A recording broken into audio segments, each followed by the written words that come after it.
Hello everyone. I have with me the man of the moment, AIR2, Tejas Mundada.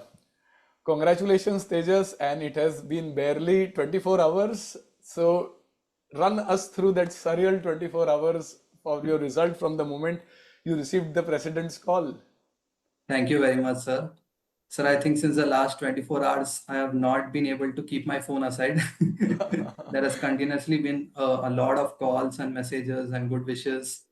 And I've still not been able to digest the fact that now I'm a chartered accountant and with AI too.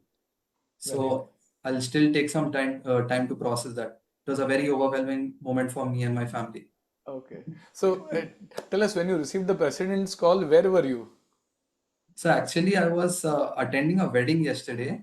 Okay. So it was around 10:45, I think, before the results came out, that the president called me and he congratulated me for getting AIR too. And for a moment, I had just frozen that, is this really happening? Okay. Okay. But I really pity the groom and the bride. I'm sure you have stolen all the thunder from them in the middle of the wedding. I hope not, sir. I don't think so. No, no, but I'm really, really happy that you have made it, and all credit to your hard work and efforts. So, I mean, just for students who are listening to you and I'm sure are inspired by you, how did you manage, for example, a very bulky subject like financial reporting, and you scored 85 marks in that? How did you manage it here? Yes, sir. So I think I started my FR classes 6 months after my articleship. It was my first subject that I started off with. And I work in statutory audit. So I have a very good practical exposure as well to financial reporting. So all the more reason for me to be more interested and connecting it with my work. So financial reporting, I think in the excitement of starting the first subject, I rushed through the classes a lot and I finished it in, I think, around 4 to 5 months. Okay. And And this was a regular batch. regular batch. Okay. I used to also concurrently revise as and when I used to find time from work and other commitments so that I don't lose touch of the topics that I had revised earlier. So, together with the lectures itself, I used to revise over the weekends. And also, after I completed the batch, I think I took a week to again sit and revise the topics. Okay. Then I think whenever, I think once you had mentioned in a video that traveling time is a very good time to revise. So Hmm. actually, I stuck by it throughout my articleship period because there is a huge gap of around 1 to 2 years between when I had completed my lectures and when my study leave had started. So whenever I used to travel, suppose I'm traveling alone by flight or train or anywhere, I used to just download one revision video, say 109 or 103, and I used to watch it. Wow, that is very, very helpful, and I mean that is how you kind of build momentum. And in any case, you have to watch. So we are also there. You Right. can, you can binge watch us, but I nevertheless, used it's to really binge good watch that you. revision videos basically.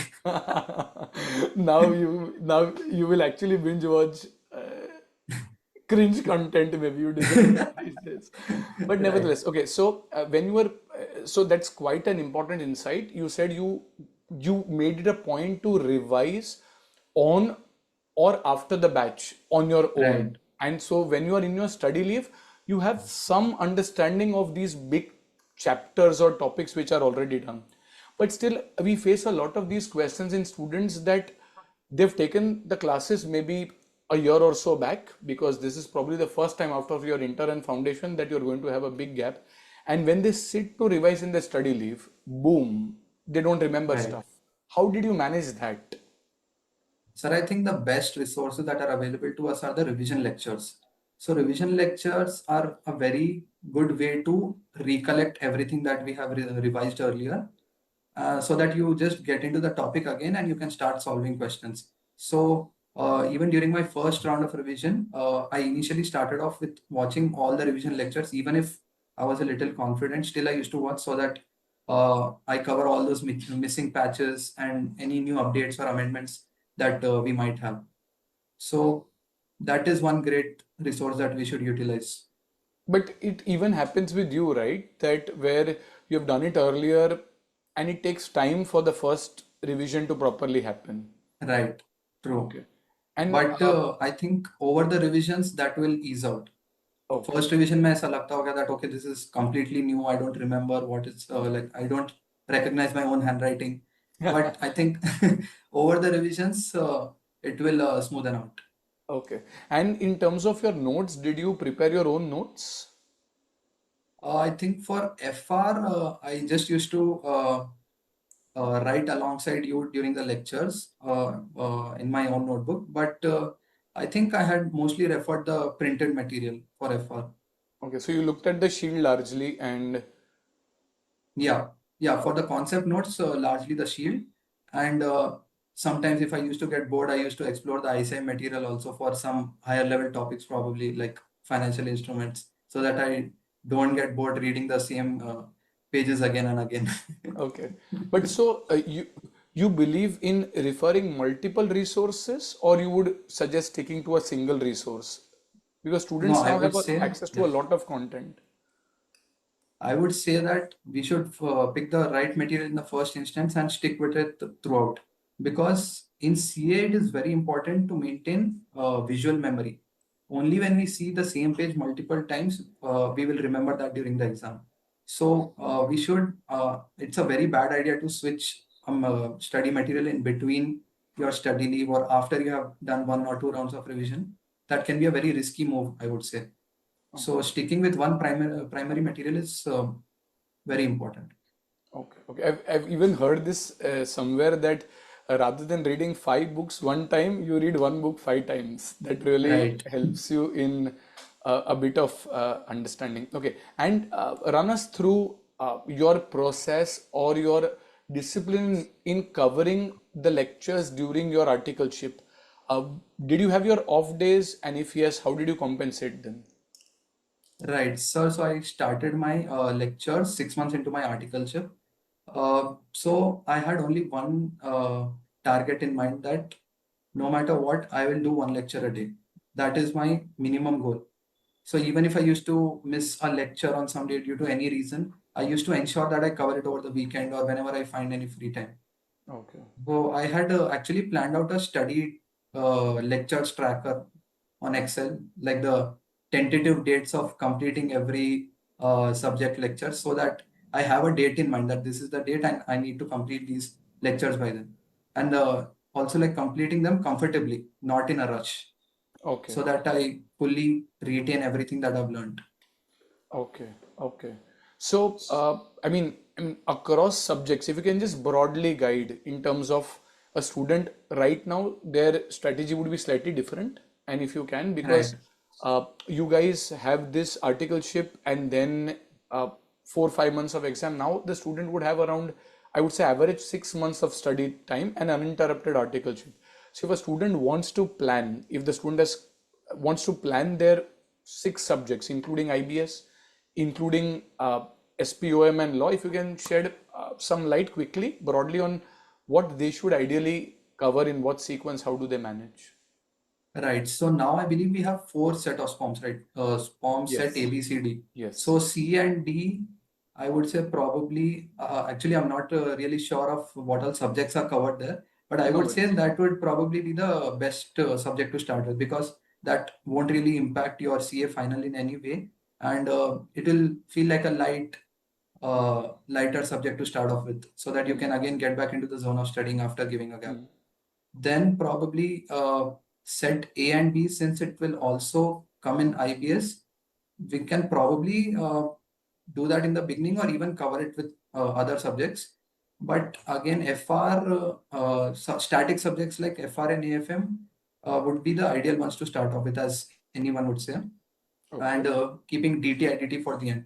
Audit, now a lot of my friends and peers ask me that should I leave audit for the study leave period or study period.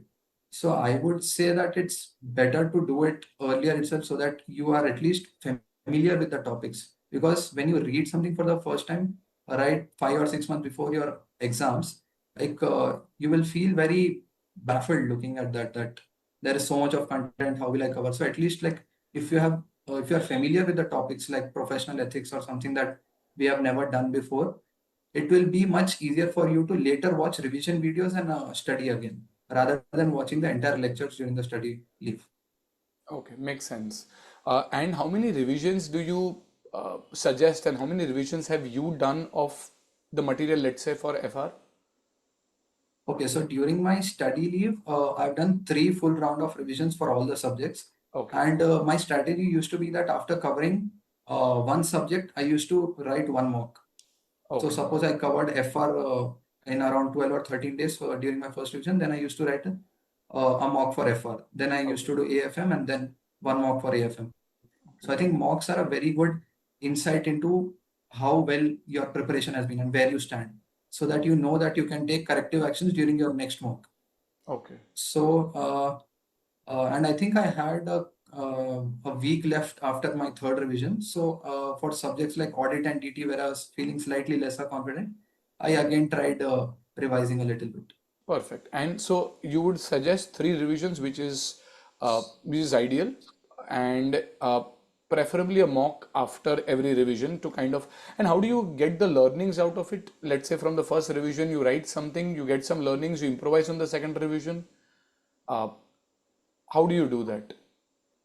Right, sir. So I think in the first revision, generally, I think the problem with most of the students is paper presentation. Hmm. So yeah, we have studied everything, but we are not able to put it down in ink properly. So I think that is one major learning from mock. And second is time management. In a subject like FR, covering the entire paper in 3 hours itself is a huge task. I Hmm. couldn't even do that in my exam. Yeah, So yeah, it is like we very need to difficult. know which question to target first. Like for instance, I always used to keep the 14 marker in all the subjects for the end, Hmm. because like it's I think the institute generally tends to have a tendency to ask slightly more difficult questions in the first Hmm. topic. And also I think it's very time consuming as well. Like in FR, we have consolidation. So that question generally takes away 40 minutes, I would say, 40 to Hmm. 45 minutes at the minimum. So I used to always try to cover other questions first and then come back to this. Now, this strategy, it will like it will be a very personal strategy for everyone. It depends on what is suiting for you. So that you will understand only when you write a lot of mocks. Okay. And for IBS, did you do a separate preparation for a subject, let's say like FR, or it was parallelly along with your core preparation? Okay, so for IBS, I think the first most important thing is covering set A and set B of SPOM very religiously. Because Okay. I had given around 3 to 4 weeks each to both of these forms during my articleship period, so that when I sit to prepare for IBS, it's I don't find it very difficult. So SPOM preparing for SPOM is a must. And secondly, for other subjects, I think for FR per se, there I was seeing a lot of questions on disclosures and other topics which we might not focus on too much during our preparation for the core FR paper, but which might be very relevant for IBS. So it's important to have an overall understanding of how the ICI material is also structured. Okay. So I used to run through the ICI material as well side by side, so that I know which topic is in which place. Okay. Okay. Fair enough. And did you, while you were revising, would you just focus on the important or last day revision questions in subsequent revisions, or you would cover majority of the questions? Okay, so initially I had planned that from second revision onwards I would only cover LDR questions, but then I was finding time to cover everything, so I did all the questions in all the three revisions. So FOMO got the better of you. Yeah. Okay. And so I believe you have not done selective study. You have done an exhaustive study. Yes, I think that is very important now that we even have this paper 6 IBS, because you never know from which corner of the material you will see a question. Even for subjects like AFM, we have a lot of theory questions that are coming up in the IBS paper. So it's very important to have an overall, at least a overall understanding of the structure of the material, which topics can we find in which place. Okay. So it's I would not leave any topic to take a chance in the paper. Makes sense. Makes sense. And tell me, so apart from your main study routine, let's say there is a lot of social media distractions. How did you manage that during your articleship Okay, or so during your study leave more specifically? during my study leave, I think social media was becoming a little distracting for me. So I had turned off majorly Instagram and LinkedIn at that time. So I think, yeah, if you find it distracting, then you should turn it off. Otherwise, if you have confidence in yourself that okay, I will just look at it for 5 to 10 minutes and then I will get back to studying, then nothing like it. नहीं, confidence सबके पास होता है, but वो रुकते नहीं है वैसा सब. I am saying not just us, even for everyone is kind of, they've made it in such a way that you just can't stop in 5 minutes. I don't know how, but Right. I if you actually can had stop. a widget on my home screen on my phone, which Okay. had the like number of days countdown to CA final. So Okay. phone, whenever I used to unlock my phone, that used to come in the like that you I used to see that first. That okay, there are 100 days left to CA final, 50 days left to CA final. That's a good way. That's a good way, actually. And were there off days where you felt burnt out? And how did you kind of get out of that to get into the study pattern back again? Yes, I think definitely everyone faces off days when we don't feel like studying and we just want to close our books and probably do something else. But my only like my main mantra during my study leave was consistency. That no matter whether I feel like studying or if I don't feel like studying, I still used to sit and study something at least. If I'm not able to do a heavy topic, I used to probably watch some revision video or do some light MCQs or probably do any of the easier topics. But I didn't used to completely uh, take a full day break or any long prolonged break, I would say. Okay. And what was your source of inspiration? Like, I believe that you had scored AR5 in Inter CA. So was that Right. thought of being in the top three predetermined in your preparations? Like I was not really confident that will I be able to do it, but I thought, okay, I will at least give it my best shot. So, like last time I had got an AIR5, so might as well try to get in the top three this time. But never had I imagined that I will actually get it. Okay, okay, that's really good. And any other concluding thoughts or any other things that you want to share with students who are listening to you and who are inspired by you? Yeah, so sir, I think one important factor is that a lot of us try to measure a subject by the number of lectures or by the number of pages in the book. But we need to understand that it's not just a book. Every subject has its own story to tell. It has a lot of interesting topics. So we need to give every topic the time it deserves. If we try to rush and study, I don't think we'll find that confidence. And also, I didn't used to just restrict myself to the books. Whenever I used to find something intriguing, I also used to do some extra research or analysis on that. For instance, we have India's 101. Now, I think that is a bit of a dry topic that Correct. nobody likes to study. So, what I Maybe used to people do don't is, even like to teach it, but they have to teach it. No worries, yes. so I used to, what I tried one time was I opened the financial statements of many companies for financial year 16-17 to actually see that what the adjustments they made or Oh, how did they present the FS. So I got a very good practical insight. And also we have this tool from ICI now, CAGPT. correct. So whenever I used to feel like digging more into some topic, like that was a very good way to start off. Like Okay. I used to feel that okay, if I study 100%, I will remember 80%.